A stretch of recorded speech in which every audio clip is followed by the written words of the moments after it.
salam alaika ya Rasul, salam alaika ya Habib. Bagus. Cara meletakkan jam, masjid-masjid di Kalimantan, tiru Masjid Al-Mukarram Amanah Kapuas. Letakkan jam. Supaya apa? Supaya khotib tahu bahwa waktunya sudah habis. Ini kadang jam diletak di samping. Kita sedang khutbah, lihat. Wah, ini kan jelas. Wah, ini bagus.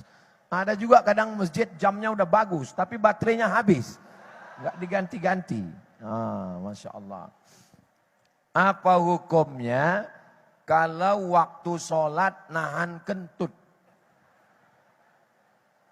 Menahan kentut itu hukumnya makruh. Sholatnya tetap sah. Menahannya itu makruh. Tapi kalau anginnya angin puting beliung, nggak usah ditahan, lepaskan aja. Karena dia bisa menimbulkan mudarat, penyakit. Terus gimana Pak Ustadz kalau lepas? Ya berwudu. Tapi nggak boleh melewati orang sedang sholat, darurat. Yang nggak boleh itu nggak ada alasan. Nah, jadi kalau kebetulan udah keluar, izin. Nggak perlu ngomong, izin ya Pak baru kentut, nggak perlu. Nanti dia senyum. Lewat aja, pergi berwudu. Toiletnya bagus, tertulis an-nazafatu minal iman. Kebersihan sebagian dari iman. Berarti orang yang nggak bersih tidak beriman. Kalaupun beriman, imannya tidak sempurna. Tuh ditulis besar-besar. An-nazafatu minal iman. Berwudu, datang lagi. Kalau masih bisa terkejar, masbuk. Tapi kalau tidak bisa, dia sholat sendiri. Kalau ada kawan, dia bisa buat jamaah kloter 2. Andai tidak, dia tetap sudah dapat pahala jamaah. Innamal a'malu bin niyat.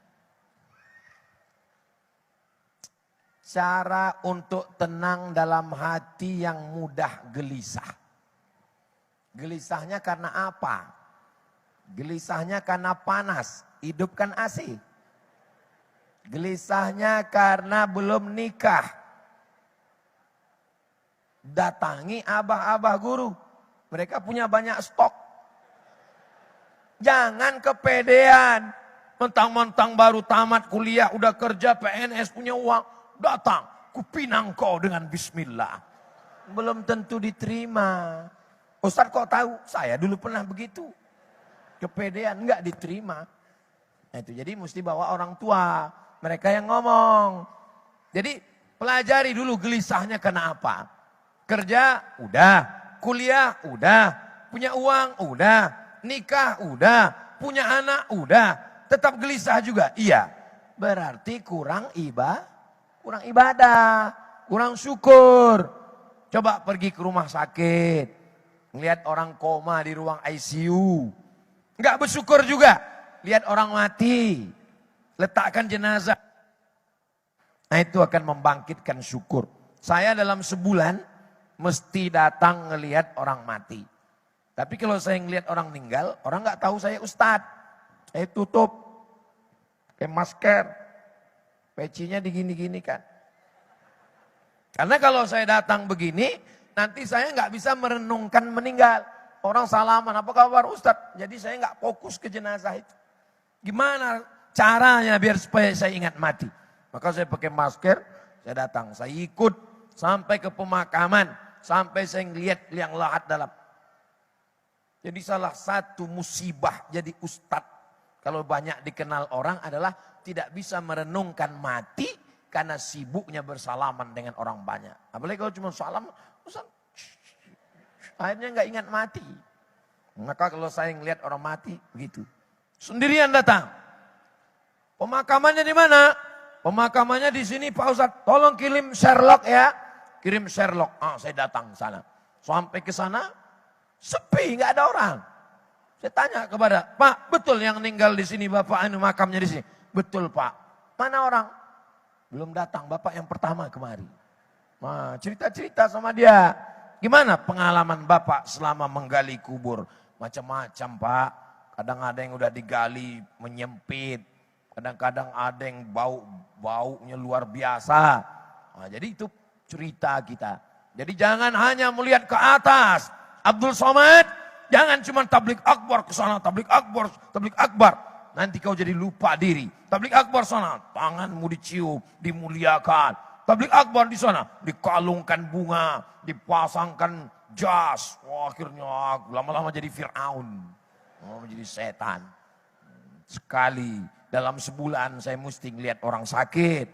Dalam sebulan saya mesti ngelihat orang mati. Ngelihat ke liang jenazah. Supaya mengingatkan. Alhaakumut takasur. Hatta zurtumul maqabir.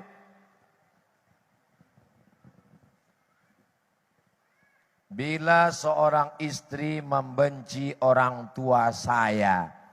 Bagaimana solusinya Pak Ustadz? Panggil istrinya, panggil orang tuanya. Saya ketemu sama kamu setelah saya tamat kuliah. Selesai S1 umur 24-25. Dari saya dalam kandungan, yang ngandung orangnya ini. Yang nangis muntah-muntah ini. Yang meregang nyawa ini.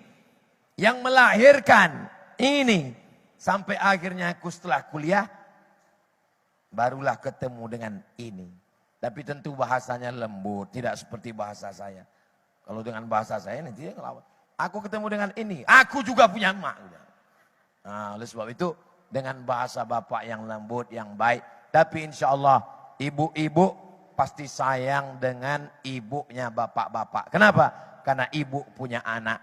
Ibu yang sayang dengan ibu mertuanya, insya Allah nanti ibu juga punya menantu, yang menantu ibu sayang dengan ibu insya Allah. Tapi kalau ibu enggak sayang, maka sesungguhnya suamimu adalah anak dari seorang perempuan yang pernah dikandung, disusukan dan dilahirkan. Kamu menemukan dia setelah dia menjadi orang.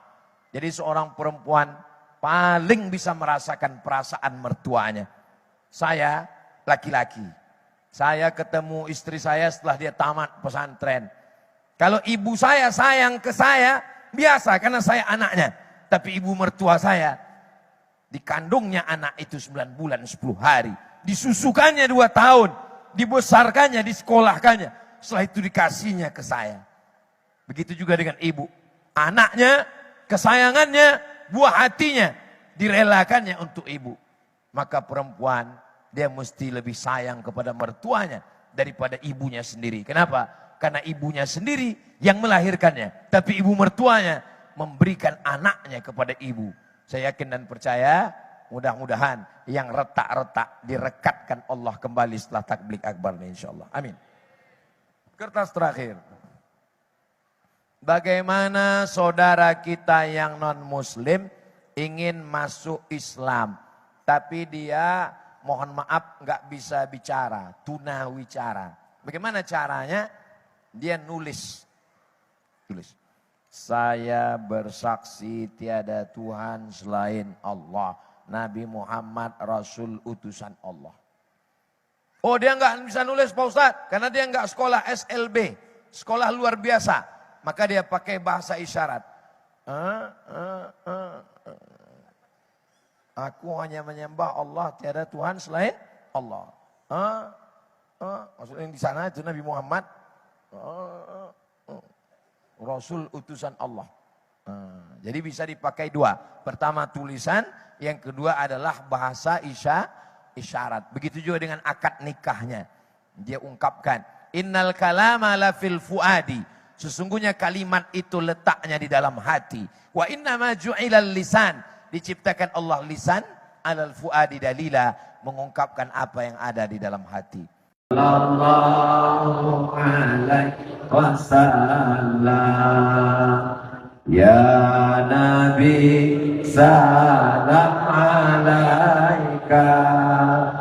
Ya Rasul salam alaika.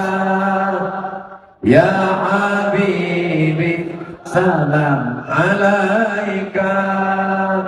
Salawatullah alaika.